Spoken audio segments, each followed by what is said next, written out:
Today is Mandela Day, and on this day many organizations and individuals globally dedicate 67 minutes of their time to various causes to commemorate this day. Joining us to talk more about this is David Shields. He's the Chief Executive of Going the Extra Mile. David, thank you so much for joining us.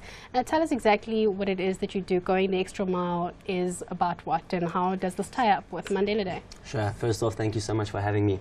So GEM offers a mobile payment platform to reward social action. Essentially, it's a mobile directory where people can log on via smartphone or USSD and search for doing good deeds in their community, such as helping out at soup kitchens, orphanages, animal shelters. And once they've completed those tasks, they earn things called gems as a token of appreciation. So one gem is equivalent to R1, and with those gems they can buy a variety of rewards, including data, airtime, electricity, movie tickets, etc. Are we not incentivizing the wrong thing here? It seems that, how do we know that a person may not be more incentivized by getting data than actually going to help out at a soup kitchen? That's a fantastic question, and it's something we get asked often. I think the case is if people were volunteering and they were giving of their time frequently and as easily as they perpetuate to be doing, then we wouldn't need something like GEM in a place like South Africa. The trouble is we've got a current economic situation where the low-income individuals have a wealth of time. They just don't have the opportunities or the resources present to go about being productive in society. And so what GEM does is it gives them a platform to both help and enhance their community, and over and above give them disposable income for things that they really need, such as electricity, data and airtime. Do you get a sense that the Mandela Day spirit still has the same pull as it did a couple of years ago? Is this something that maybe is starting to taper off a little bit?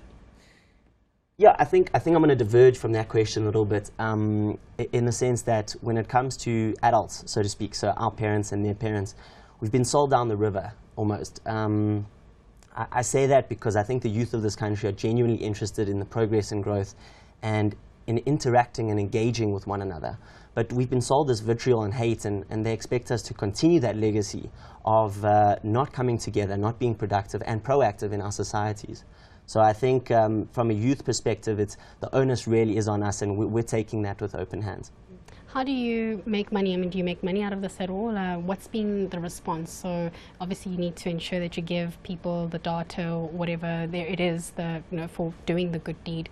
So tell us about this model. How does it work? Of course. Yeah, so there's been a huge uptake. We launched a year ago in Johannesburg, and so for Mandela Weekend with GEM, we've been hosting activities in both Cape Town, Johannesburg and Pretoria, so it's the first time in those other two cities. And overall we've had about 25 activations taking place across the country. At the moment we're involved in corporate social investments, and that's how we bring in the money to then distribute the gems. But once we have a big enough user base, as with all digital media platforms, you're looking at, we can't compare, but the Facebooks and the like, you build a user base, you get people interested in what it is that you're offering, and then you start to give them value adds. So I suppose the opportunity that's displayed to us is to offer the low-income individuals things like nano loans, remittances. They can send each other money and things like that. So that's the space that we're hoping to go into play into once we build a big enough user base, because they're on the platform already.